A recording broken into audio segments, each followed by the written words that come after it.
Welcome to Epochs Across Eras, where we uncover how the greatest empires rise and fall. The Qin dynasty was China's first imperial state, forged by war and held by fear. But in today's episode, we witness its dramatic unraveling. Qin Shi Huang dreamed of eternal rule. Instead, he died suddenly.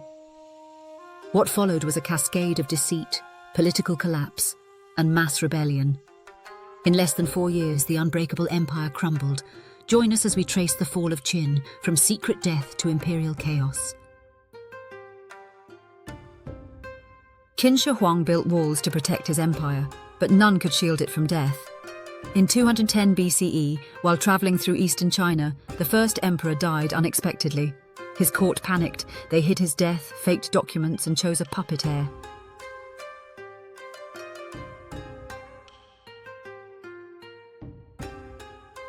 In doing so, they shattered the dynasty's fragile balance.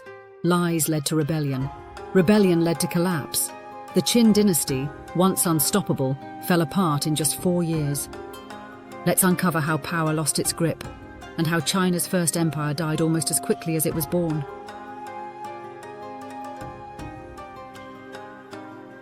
In 210 BCE, Qin Shi Huang embarked on a grand inspection tour of his empire. His health had been failing.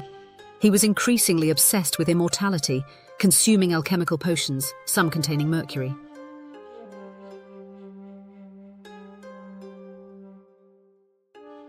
Then, in the city of Shikyu, he died, likely from poisoning or stroke.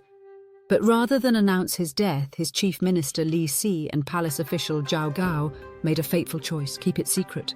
Keep it. Why? The emperor's eldest son and rightful heir, Fusu, had been exiled for criticizing harsh policies. Li Si and Zhao Gao feared he'd reverse Qin's authoritarian rule. So they forged a fake imperial edict ordering Fusu to commit suicide. He obeyed. In his place, they installed the weaker and more manipulable Hu Hai, Qin Shi Huang's younger son. For weeks, the emperor's corpse travelled with the convoy, hidden and decomposing. Legend says carts of fish were used to mask the smell. It was the first lie, and the one that doomed them all. Once Hu Hai took the throne as Qin Shi, second emperor, Zhao Gao seized control behind the scenes. Hu Hai was young, unprepared, and paranoid. Zhao Gao played puppet master, promoting fear and eliminating dissent. Officials were purged, ministers executed. Even Li Si, who helped him gain power, was forced to commit suicide.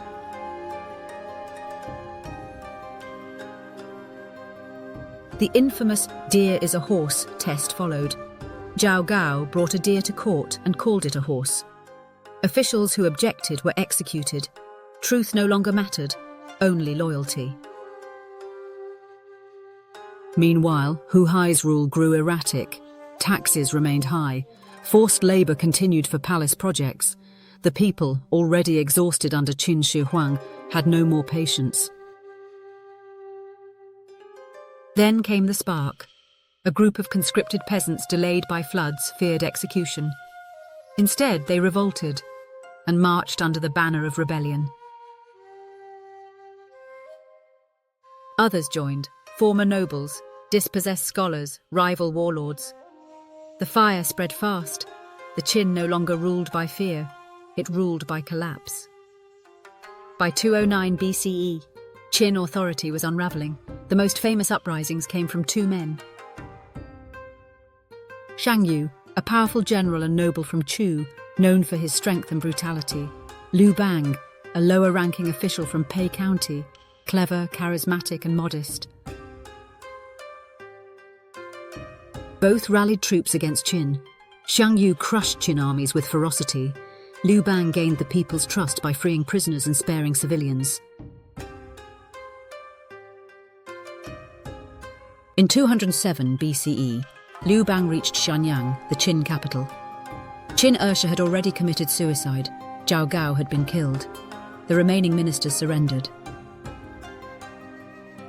Liu Bang entered the city peacefully, while Xiang Yu arrived later and burned it to the ground. Qin's final ruler, Ziying, surrendered and was executed.